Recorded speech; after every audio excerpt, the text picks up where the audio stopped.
All right, so Halloween 2 from 1981. Now, this movie did not bring back John Carpenter in the director's chair. We have another director on board here. John Carpenter stayed as producer. And the reason why this movie took so long to make is because they weren't really going to do a straight up follow up to the Michael Myers storyline. It was going to be something completely different. But with the success of Friday the 13th and many, and I do mean many other slashers in the beginning of the 80s, studio was like, hey, bring back Michael Myers. So they did in Halloween 2. And this is the story that's going to happen again by the time we get to Halloween 4. But that's beside the point. So, Halloween 2. This movie is on the same night as the first one. It picks up directly where I left off, where Michael Myers has disappeared, the boogeyman is real, and he has just survived a gunshot wound.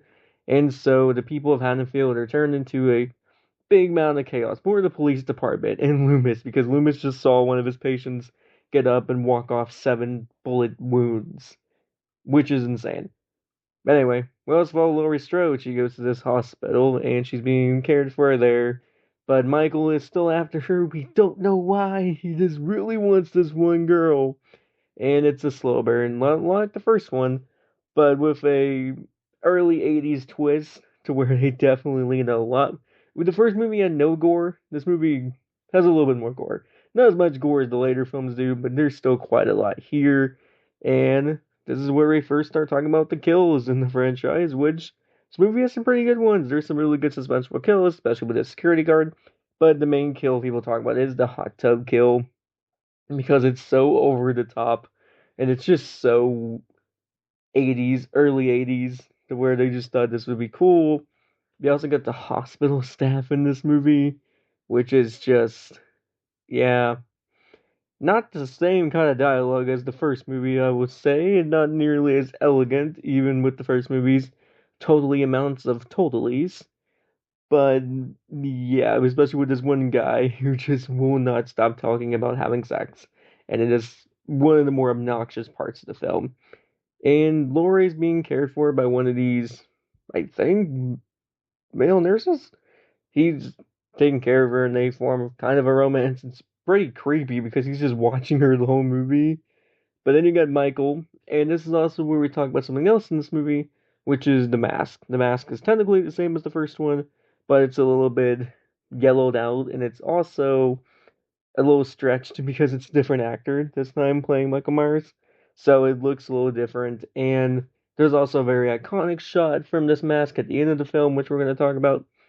But the mask we get for the most part is pretty good. You have some of the same suspense as the first movie. You also have some insane early 80s craziness like the hot tub kill and the really vulgar people throughout this hospital and Ben Tramer, who is just a weird oddity of a character who they talk about in the first film. And this one, he is going trick-or-treating, but he's wearing a Michael Myers mask. It's blonde for some reason. And police of Haddonfield think, oh, that's Michael Myers. So they decide to run him over with their fucking car, and he explodes. And then they're just like, well, that wasn't Michael. So when we're like Loomis this day, he's like, well, no, it wasn't Michael. Just keeps on going along. Ben Tramer, what happened?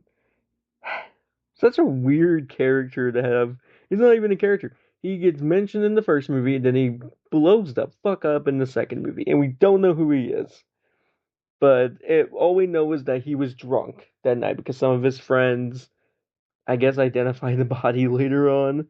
But anywho, so the more and more we get into this film, it's like I said, a slow burn. There's some really good tension throughout this movie. The hospital is a very creepy setting. It is really atmospheric. Laurie Strode's wig in this movie with Jamie Lee Curtis is so noticeable. Holy shit! But the hospital is a very good atmosphere for this film because I've always found hospitals to be a little unsettling because sometimes at night you got those really dark hallways and you don't know what quite is lurking in there or what can just scare the fuck out of you. So it's cool. I mean, it's a good setting for a horror film, and the movie uses it very well. I'm happy this movie doesn't go the straight up copying the first movie route. It is as suspenseful as the first movie, but it's also very still in this one setting, and it's still creepy. Even though it technically takes place the day after Halloween, like it's still the same night as the first movie, but it's technically speaking the day after. And so, but you still got a Halloween atmosphere. It's a really 1-2 punch these movies are, Halloween 1 and 2, that they're great. And I didn't mention in the first movie with the opening pumpkin part, this movie, they go fucking weird with it to where they decide to have a pumpkin, but it opens up and there's a skull on the inside. So that's cool. We're going to talk about that with each of these movies as we go along the series, which how cool the pumpkin opening is, because I really think that's one of the staples of the Halloween franchise. This movie has a really good pumpkin opening. I'll give it like a solid 7 out of 10. It's a good pumpkin opening. Not the movie, just the opening. But anyhow, and then you got Loomis in this, who is just like I said, really like Michael just got up and walked away. How the fuck do I cope with that? And it's really fun to watch, and it really starts the thing of crazy Loomis. So we go through this movie. Nurses get picked up by scalpels. People get thrown in the hot tubs and get their faces burned. So many really good kills happen throughout this movie. And then we get to the final scene where Loomis is at the hospital. He's with Michael. But before that, we found out some key information. Laurie Strode is Michael Myers' sister, which is a pretty damn good twist. I mean, if you don't know anything about the Halloween lore and you just get thrown into this movie, you're gonna be like, oh, that's actually pretty cool. What are they gonna do with it? They don't do much with it, obviously, but it's still really fun. It's a really good twist in this movie, and it kind of pushes the series forward to where we go for a much more, there's a different vibe going past this film with the whole thing with her. It's kind of sad that Laurie Strode wasn't in any of these movies past two. They tried. They made so many scripts. Just didn't really work out. But it is a good twist in this movie that you find out that Laurie Strode is Michael's sister. And, but anyhow, so we get to this scene. Loomis has Michael cornered. Michael is about to kill Laurie. Loomis then shoots Mike, tries to shoot Michael. Laurie actually does too. And then Laurie gets the hell out of there because Loomis decides to pull a Frankenstein and go out with the beast, go out with his monster. And so he blows up him and Michael after Laurie shoots Michael in the eyes twice, both of his eyes, and he bleeds from both eyes onto the white mask. It is as kind of schlocky as this movie is, and how early 80s this movie is. It is a cool ass scene that reminds me so much of the first movie. But anyway, shoots him in the eyes. Loomis takes on Michael, blows them both up, and we go away with Mr. Sandman, which is a really good addition to these movies, having Mr. Sandman play with the whole boogeyman aspect. Anyhow, Halloween 2, it's not nearly as good as the first movie. It's not a classic like the first one, but is a good pairing to the first movie.